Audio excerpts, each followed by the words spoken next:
what's up, YouTubers? Wanted to give a mid-season report about where we're at in the racing season for 2026, and kind of blanked out the title screen in this video because we have a new machine that is in the fleet and may have gotten rid of an old one. So let's take a look at what's been going on here. We still have the RZR 800. We haven't done anything with this one yet this year. It's just been kind of sitting here. We'll probably get this out in a couple weeks over at the Midwest race for the Bamboo Ridge race. I think that'll be a good one to get out. I'll have to find a co-pilot for that. Oh, there it is. That's what we got. Here's the new machine. It's a 2018 YFZ 450, fuel injected, and was built by Drew Landers, who was an XC2 racer for GNCC. So he built this up pretty good. So we'll do a side-by-side comparison of the two machines. I still have the 2009 Honda TRX 450. This one's still ready to rock and ready to go, and we added in the 2018 fuel injected YFZ 450. And as you noticed, we don't have the scrambler anymore. So what ended up happening is we traded the scrambler for the YFZ 450, and this thing was an equal trade. I felt this machine has all the goodies on it. My scrambler had custom axis shocks. This has triple rate fronts, triple adjust. Same thing with the scrambler. Scrambler had also the rear. This is also custom axis rear shock, single rate, triple adjust. The only thing that was missing on this machine was the beadlock wheels, which we have on order. Should have them on this week through Team Alba Racing. And this has a manual Hinson clutch, which we are replacing with a Recluse auto clutch, just like we have in the Honda. So I have a Recluse Z-Start Pro auto clutch in this one. And the only other thing would be this doesn't have flex bars, so I may go with the Ape Racing flex bars like we have here. And so that's where we're at. So looked over this machine the other day, got it set up, got the rake set up for my weight, adjusted the suspension, and this thing is pretty sweet. And in comparison to, you know, the carbureted versus fuel injection, we're kind of looking at the two comparisons between these two models, and they should be equally matched. But I will tell you, this one, if you're looking at this from a distance, it is actually wider by 1 inch. So this has a width of about 48 inches. This machine in the front has a width of about 47 inches. So a little bit narrower in the front, but when you look at the width in the back, these are 48 inches in the rear and 48 inches in the rear here. So some of the differences: this has an FMF full exhaust. This one has a Sparks Racing full exhaust. We have a custom seat here, and we have a Mud Motorsports grip seat here. This one has a quick fill, IMS quick fill tank.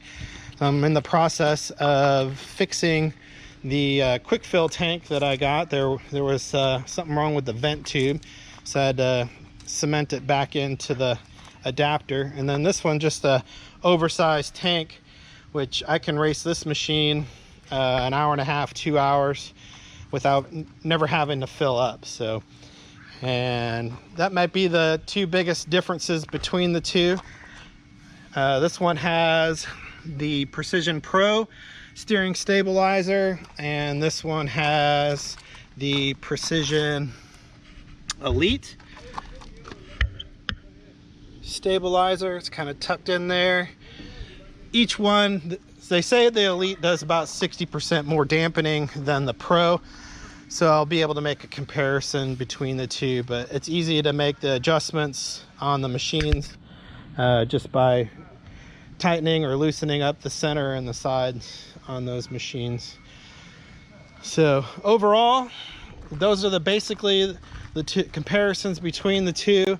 Now it's just a matter of getting them out onto the track or out on the practice grounds and taking a few laps, and then we can see which one feels better, which one does better. But I'm thinking, you know, probably this one would be more for locals, and this one could be more for GNCC, or maybe if this one breaks, I race this one, or I race this one and this one breaks, I race this one. Either way, it gives me some options between the two, because with the Scrambler, at least for Midwest, I was only able to race in the 4x4 class.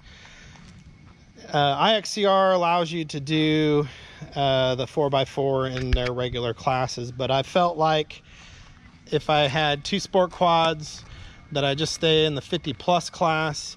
I won a 4x4 championship in 2014 in the novice, took a break, and then came back last year and won the 4x4 class for Midwest, and third overall for this AM series on the 4x4. So I think I had my fill and fun with the 4x4, but it's now trying to start and do something different with the YFZ, and everybody wants to know the difference. Like, I've seen people go back to Hondas, I've seen Honda go to YFZ, I've seen YFZ go to Honda.